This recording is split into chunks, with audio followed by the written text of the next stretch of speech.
रफ़ी साहब ने और तलत साहब ने एक गाना गाया था, जिसे फिल्म में दिलीप साहब ने और मनोज कुमार जी ने पिक्चराइज करना था। तलत साहब की तबीयत ठीक नहीं थी और तलत साहब से उतनी अच्छी तरह से नहीं गाया गया जैसे रफ़ी साहब ने गाया था। लेकिन उसका असर ये हो रहा था कि फिल्म में उस कैरेक्टर का जो किरदार था, जो मनोज जी का, वो उससे थोड़ा सा वीक पड़ रहा था।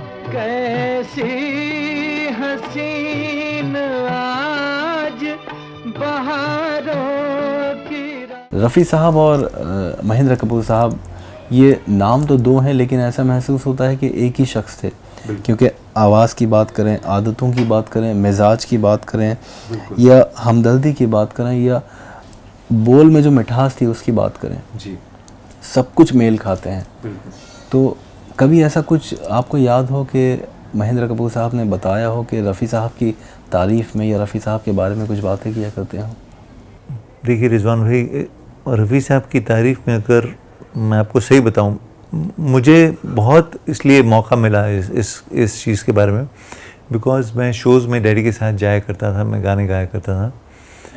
तो रात को हम जब लेटते थे बाप बेटा बिस्तर पे, तो डैडी बहुत, मतलब मैं कहूँ कि अगर 10 में से 10 बार नहीं तो 9 बार तो सही रफ़ी साहब का जिक्र किया करते थे और उनकी बातें मुझे सुनाया करते थे। तो मैंने उनके बारे में इतना कुछ सुना है और इतना उनको चाहते थे दिल से। मुझे एक चीज़ बहुत अच्छी लगी, जो इतनी सारी बातों में से एक मैं जो इस छोटे से वक्फे में आपको बताऊंगा। रफ़ी साहब डैडी को कहा करते, महेंद्र, जो डैडी आगे की नस्ल को हमेशा स्टेज पर कहा करते थे बच्चों को, कि 3 चीज़ों का ख्याल रखना अपनी लाइफ में। कहा सबसे पहला अपना कैरेक्टर, अपना चरित्र। नंबर 2 अपना रियाज, और नंबर 3 जो था ज़मीन के साथ रहना। तो कहा अगर महेंद्र तुम ये 3 चीज़ों पर अमल करोगे ना, तो ज़िंदगी में तुम्हें कभी कोई छू नहीं सकेगा। ये मेरे वालिद को हमेशा रफ़ी साहब बार बार दोहरा कर कहा करते हैं। अब उनके साथ तो इतनी ज़िंदगी डैडी की बीती, इतना उनके साथ प्यार था, इतना कुछ सीखे उनसे।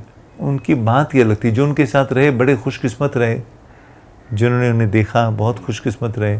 मुझे तो, मेरे पास एक छोटी सी तस्वीर है जो मुंडनों में रफ़ी साहब ने मुझे अपनी गोद में पकड़ा हुआ, मेरे मुंडनों में आए थे सेरेमनी के लिए। और बहुत सादा दिल, बड़े सरल इंसान थे रफ़ी साहब, ज़मीन से जुड़े हुए। उनके नगमे भी बहुत, मेरे ख्याल से एक ही गाना शायद गाया है दोनों ने साथ में।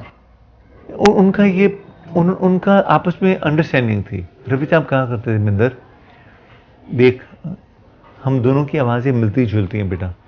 कहते हैं लोग जो है ना बदमाश हैं या शातिर हैं, वो लोग हमें लड़ाने की कोशिश करेंगे।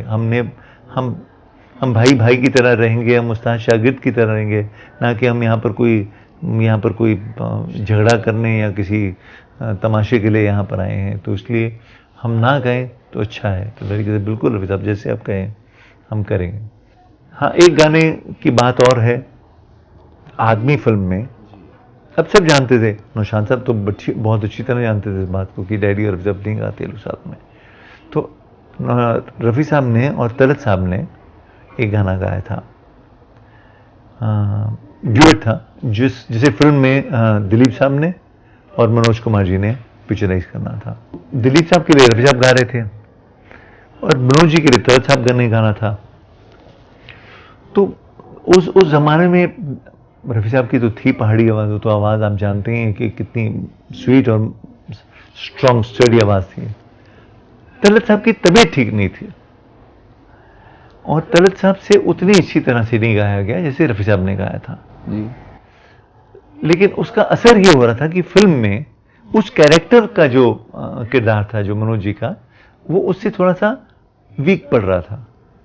तो ये सब लोगों की सहमति थी कि ये किसी और सिंगर से गवाया जाए। तो जब डैडी को नौशाद साहब का फ़ोन गया कि महेंद्र जी गाना है, आप आइए, घर पे आइए, तो डैडी गए घर पे। हाँ जी पापा जी, म्यूज़िक रूम पे उनके। तो उन्होंने कहा कि वो रफ़ी साहब गा चुके हैं। तो पापा जी, रफ़ी साहब का मेरा गाना? कहा नहीं, वो गा चुके हैं बेटा, तुमने बाद में गाना है। फिर धीरे धीरे नौशाद साहब ने कहा कि ये तलत साहब गा चुके थे। तो मैंने कहा मैं पापा जी माफ़ी चाहता हूँ, आप भी मेरे वालिद की तरह, डैडी उनको बहुत मान करते थे नौशाद साहब का, लेकिन ये काम मैं नहीं करूँगा। तो बोला क्यों? तो बोला कि तलत साहब का तो मैं फ़ैन रह चुका हूँ, फिर तलत साहब के गाने मैं कॉलेज में गाया करता था, और तलत साहब की आवाज़ के ऊपर मैं कहते घोर पाप। फिर बड़ी सिचुएशन और ऑड हो गई। नौशाद साहब उन्होंने कहा भाई आप एक काम करो, आप तलत साहब को कहो कि महेंद्र को कहें। तो तलत साहब का फ़ोन आया डैडी को कि महेंद्र देख बेटा, तुम, मुझे बहुत अच्छा लगा जो तूने बात कही, और लेकिन एक बात मैं तुमसे कहूँ कि इसलिए मुझसे अच्छा नहीं गाया कि मेरी तबीयत ठीक नहीं है, और अब आप नहीं गाओगे तो किसी और को गवा देंगे। तो मेरी इच्छा है, अगर तुम चाहते हो कि मेरी इतनी इज्जत करते हो, तो मेरी इच्छा है कि महेंद्र प्लीज़ तुम गाओ ये गाना। तो डैडी का एक शर्त पे पापा जी। बोला क्या? मैं घर पे आके तलत साहब आपसे मिलता हूँ और आपसे। तो डैडी घर गए उनके, उनसे आशीर्वाद लिया, उनसे परमिशन ली, उनसे बाकायदा उनसे बात की, और तब जाकर उन्होंने गाना डब किया, ना कि बिना इस बात के। मस्ती सिमट के प्यार के गुलशन में आ